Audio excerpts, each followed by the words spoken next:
good, everybody? This is your boy Jagging Off the Go to Jags YouTube. 904 to Bowl City, Duval. We in a fucking building yet again. Alright, so... Well... Off-season workouts can often bring about some freak injuries, and that bug has struck the Jaguars. It happened yesterday, and at the time of recording this video, we don't know the severity of it exactly yet, but Jaguars quarterback Beathard was carted off of the field yesterday and is having an MRI, I believe, either today or tomorrow. At the time, and like I said, at the time of recording this, we don't know what the official diagnosis is, but usually we can, I don't want to speculate what this is, but usually if you leave on a cart, you're not fucking coming back. Like, well, at least for the year. Like, I saw, like, last year, I saw James Robinson and DJ Chark get taken away on carts, and we didn't see them the rest of the year. So, whatever, I don't know whether he has a torn ACL, torn Achilles, Liz Frank, just something like that. It apparently didn't look good. So, you know, one could assume that CJ Beathard is going to be out for the year. But the good news about this is, if this indeed is a season-ending injury, which is like we're thinking worst case scenario, Beathard's on a 3-year deal. So if he suffered this early enough where, you know, he'll be full go by next year in training camp. So backup quarterback, it's not the worst thing in the world, because it's kind of an easy fix if you can do it right, but it's still not good. Like, and why is this such a big deal when CJ Beathard's not going to be on the field? Well, here's the thing. We all remember 2020. We all remember what happened when we had to see Mike Glennon or Jake Luton on the fucking field last year. It's like we had no chance in hell of winning. Like, with CJ Beathard, like, we only saw him, I think, for like a series last year, because Trevor Lawrence tweaked his ankle during the Bills game, but then came back in. With Beathard, he didn't look sickly. Okay, like, when he came in, you felt like, okay, it's not Trevor Lawrence, but Beathard can at least play competent. Like, you don't feel like you got zero shot of winning. Beathard throughout his career has been a capable backup.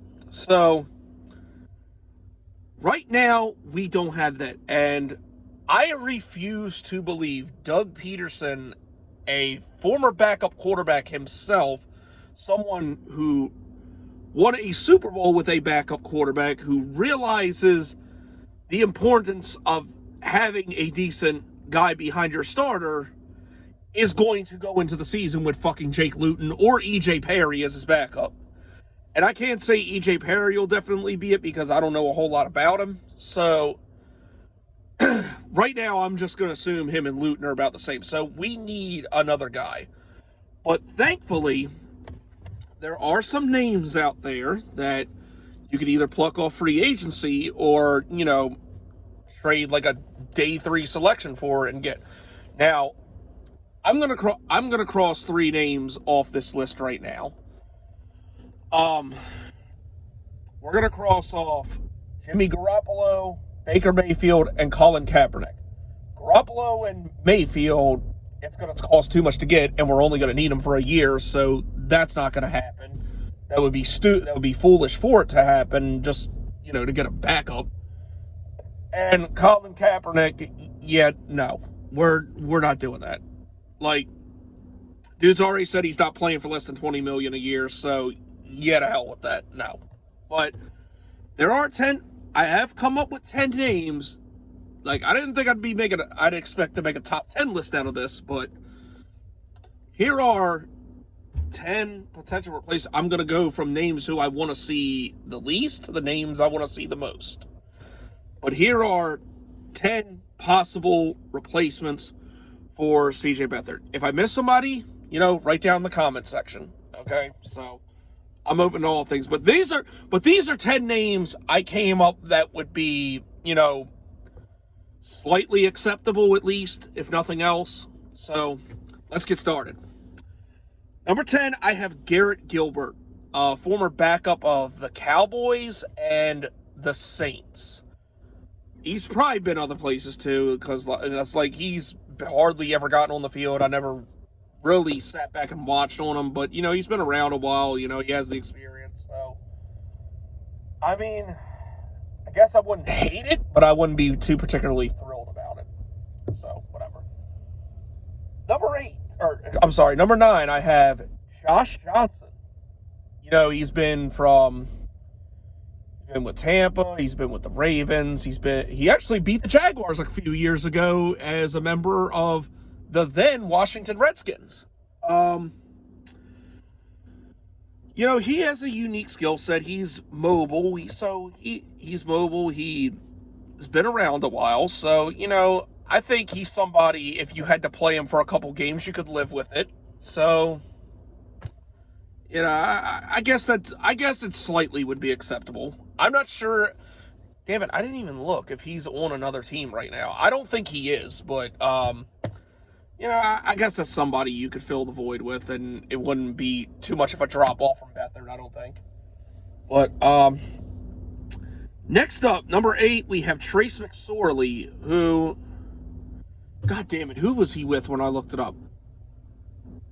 I want to say the Cardinals, but, yeah, they have, but if that's the case, or it's either the Colts, or it's either the Cardinals or the Texans, I can't fucking think.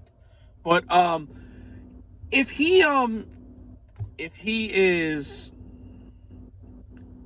with the Cardinals, like they have Colt McCoy. So I would think, probably like a 7th round pick or something, you could probably pry him away from the Cardinals. And, he was an acceptable backup with the Ravens the couple years he was there, former Penn State quarterback. So, another guy who's very mobile, who kind of has the skill set of Trevor Lawrence, just not nearly as talented. So, I guess he's acceptable, an acceptable name you could throw out there. But, yeah. Number 7, this is when it starts to get good. I have Mr. Whack-A-Mole himself, Mason Rudolph. Mason Rudolph was a former 3rd-round pick by the Pittsburgh Steelers. He's more known for getting his head smashed in by Myles Garrett than, what he does on a fucking football field. But, he was a 3rd-round pick for a reason, and I think it's possible to get him away from Pittsburgh because, look, they're not keeping Mason Rudolph. Like, on the roster, it's going to be whether they start Kenny Pickett first in the year or whether they start Mitchell Trubisky first. Those are the 2 quarterbacks that are going to be on the roster. And Rudolph, I don't think they're going to go out above and beyond to try and stash him away on the practice squad or anything like that. So, I think, for a day 3, a 6th or 7th round pick, he'd be pretty easy to pry away from Pittsburgh. And not that he's that great or anything. I don't know. He might be on the same level as Beathard. Might be. But he has some starting experience. And, they, Pittsburgh nearly got to the playoffs with him and that fucking Duck guy. So, I guess that would be a decent choice, to keep him around for a year. And it's like I said before, this is only like a 1-year thing. So, he can't be worse than fucking Jake Luton. So, I mean, how bad could it be, if we ever have to see him anyway. Okay, we're in number 6. I have P.J. Walker, who's currently on the Carolina Panthers. Another guy who you could probably pry away with a late-round pick. Like, I don't think they're going to go above and beyond to stash him. The Panthers, of course, are hell-bent on trying to revive the career of Sam Darnold. Why, I have no idea, but they are. And they also had Matt Corral there. So I would think that, Corral's going to be their number 2 guy, and they're really not going to have much use for P.J. Walker. And P.J. Walker, I think, had some good moments last year, and when the XFL was a thing, P.J. Walker, kind of tore it up. Like, P.J. Walker looked good. And again, another mobile guy, another guy that, has some experience. So, I think it's his time to shine as a backup. So, that'd be, 7th round pick. That'd be decent, I think. Might be just as good, if not better, than Beathard. So, we'll see. We'll see. Maybe we get P.J. Walker. Number 5. This one might make some people happy. I have Taylor Heineke. Now, this might cost a little more. This is the last guy on here that's not a free agent. This might cost a little more than the other guys, like maybe a 5th round pick or something like that. But the cum handlers have Carson Wentz now. They drafted Sam Howell, and I believe this is the final year of Taylor Heineke's contract. So, depending on how good they feel about Sam Howell, it might not be impossible to pry Heineke away from Washington. So, that might be just about as good as it gets as a backup. I mean, we've seen what Heineke can do. He was decent as a starter last year. He's obviously not a franchise quarterback, but we don't need him to be. Just in case Trevor Lawrence gets hurt, we can play him in a pinch. So, if you're looking for somebody that can get you through a couple games and probably win you a few of them, Taylor Heineke, I think, is good for that. So, that's another one. Number 4, I have Robert Griffin III. Now, we all know RG3's spectacular rookie season, and, he's kind of been the shits ever since, but he's a fairly decent backup. I mean, he helped mentor Lamar Jackson. He's a guy who's willing to accept the fact that he's a backup and will help the starter progress. So, I can't say I'd mind having RG3. I think, for a backup role, and hopefully we don't ever have to see him. So, and his unique skill set, so that might be decent. So, he said he had a bunch of teams calling him after, he ran somewhere. So, I don't know. We'll see. But that wouldn't be too bad, I don't think. Number 3, I have Ryan Fitzpatrick. Now, I know everybody's saying, wait, didn't he retire? You're correct. He did retire, but being that there are plenty of backup quarterbacks available, that could mean there wasn't too much of a market for one, because he did just retire a couple weeks ago. Or not a couple weeks ago, a couple days ago. But, I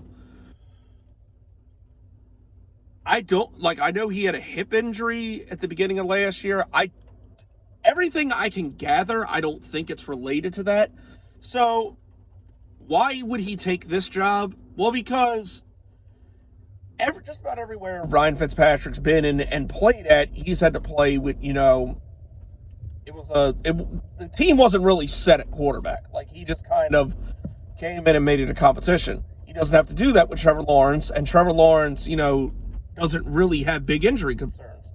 So if you're Ryan Fitzpatrick, and if you feel okay, why not collect another paycheck one more year just to kind of mentor Trevor Lawrence and just be there in case they need you?